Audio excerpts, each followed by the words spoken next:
What's up, Star Wars fans? The day is here. This is December 29th, 2021, and this is the launch day for the book of Boba Fett. Just launched on Disney Plus. This is chapter one, A Stranger in a Strange Land. And I just finished watching it twice in a row. I'm going to watch it again tonight with my family, and I love every single minute of it. If there's anything I didn't like about it, was the fact that it's kind of short. It's about 38 minutes, minus the credits. It's about 34, 35 minutes of actual show, right?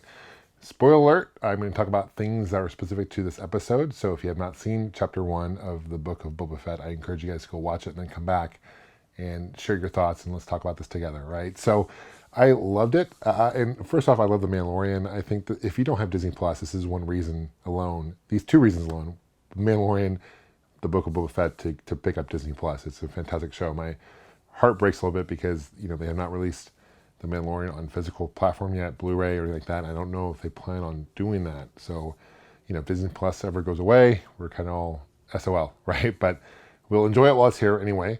And the book of Boba Fett, I think it starts off with a bunch of flashbacks. I think that was brilliant. So this is written by Jon Favreau, and he was involved with producer of The Mandalorian and big Star Wars fan, of course. And did a great job with that series. So I think this is in safe, great hands. And Dave Filoni is also producing the show as well. So great hands with him. He's done the Clone Wars, etc. Right? So the show itself, flashbacks, right? And it explains how Boba Fett got out of the Sarlacc pit. And I love that because we're all wondering in Mandalorian when he first appeared, like, how did he get out of the Sarlacc pit? Well, how did he get out of the Sarlacc pit? And here we are with that answered. He uses flamethrower. And I wish he used his flamethrower more in, like, the original trilogy. He never didn't really do that. And the original trilogy, he never took off his helmet. He seems to do that a lot now, right? So maybe things have changed. But I love the fact that they're bringing back the original actor. And I love the fact that from episode 2, The Clone Wars, my least favorite Star Wars movie, by the way, but I do like Jango Fett. And I like that they have a flashback to a younger Boba Fett where he's holding his dad's head, essentially, that Mace Windu had cut off. And I love that. And then I love the fact that they explain the Sarlacc pit. And then he gets, Jawa's scavenger him, take his armor, so it explains how he lost all that. And it also dives into the Tusken Raiders, right? And we saw, Tusken Raiders obviously in A New Hope, but Clone Wars really dove into that more. We saw a female Tusken Raider, the kids, the babies, and we saw their dog-looking things. It's called a Mastiff, and then they brought it back for this. So I felt like this show really harkened back to episode 2 quite a bit with the Tusken Raiders, and we saw a really badass looking Tusken Raider, right? Because there's a scene where he's going battle with the Tusken Raider, and the Tusken Raider just takes him to town, right? Granted, he's probably weak, and one thing I think I learned the most from Boba Fett, character himself, is that he's one badass guy. He can take a beating. He is motivated, and he made a quote. There's a quote, I'm paraphrasing here, but he's talking like, Boba Fett ruled by fear, I'm going to rule by respect. Well, I respect Boba Fett immensely for what he's gone through, especially in this episode. And he earned, towards the end of the episode, he earned the respect of the Tusken Raiders, right? By taking out that sand monster guy at the end. But I'm kind of skipping a lot of parts. But we see that. Then we get to him in Jabba Fett's chamber, which is really cool to see that part again. And we come to learn that, after Boba Fett passed away or died, as we saw him pass away by getting choked, then Bib Fortuna, right, the twi'lek, took over. And then that kind of gets into how Boba Fett now runs this area. I thought it was an interesting scene when they're introducing, like, the characters and the representatives of the area, and they're showing respect and they're giving their gift. I forget what they called it, but there was a twi'lek who came in, and he was like the mayor, representative of the mayor.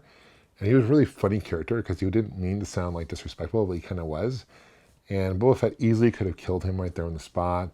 Fennec could have easily killed him. I love Fennec's character because she's definitely respectful of Boba Fett and kind of his right man. And she definitely doesn't want to disrespect him and do anything that he doesn't want her to do, right? But there's more to that story with the mayor. So I feel like in our future episodes, we're going to see kind of how that unfolds with the mayor. I feel like, the guy at the end mentioned you're going to see more representation. People are going to come back because he was expecting a gift in return. That was just a really funny interaction. And there's a ton of Easter eggs in this show.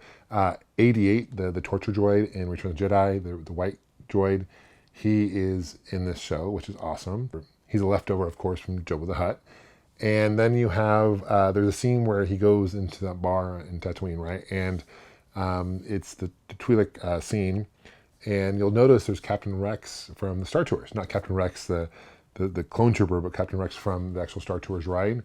he's bartending, and we learn that he's a bartender because if you go to, I think it's like Star Wars, Disneyland and Disney World, Star Wars Land they have, that's kind of what he's turned into essentially. So it's cool that he's in this show, right, as canon, which is really funny to see that character.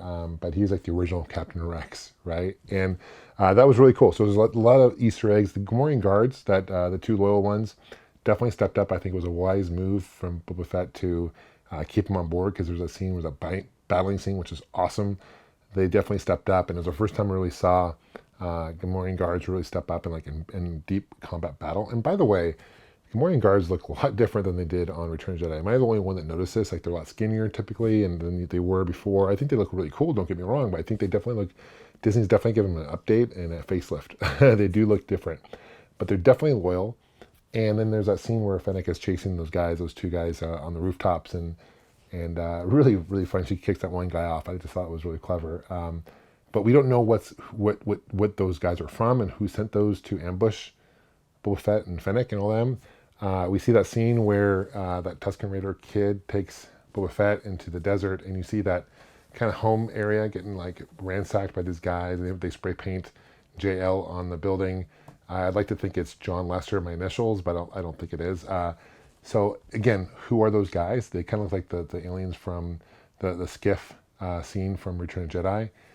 Who is this guy? We're going to kind of probably find out more about them, who is behind this group, this gang. I believe that's going to be kind of something they're going to probably dive more into. Because I was assuming that they're going to go in there and talk to the guy, but they didn't end up doing that. They were getting these weird, like almost like watermelons stuck under the sand, and it was cool, that scene where they were sitting there, and the guy was like getting the sand, and they said that big arm, and it just lifts up. I thought that was such a really amazingly done, like filmed scene with the sand monster, which is cool. And obviously learn the respect of the Tusken Raiders, because at the very end, the main leader gave him one of those like fruit, whatever it is, for water. But he did this all being super exhausted. So again, mad respect to Boba Fett as a character. The show went super fast. I loved every minute of it. Let me know what you guys think. I would definitely put it up there as a good filler for Mandalorian. I love the Mandalorian show, and I'm not quite sure when we're going to see season 3, but I feel like this is a good filler, and I'm really excited for Obi-Wan Kenobi series, right? And there's other Star Wars series coming out, Ahsoka and other ones. I cannot wait. I love what Disney's doing here with these shows, because they can actually dive more into the story with these episodic episodes, opposed to doing one movie that's like 2.5 hours long. They can spread it out over 8 episodes or something like that, right? So thank you for leaving a comment below. Thank you for subscribing, guys. That truly means a lot. We'll see you guys soon. Take care, and may the Force be with you.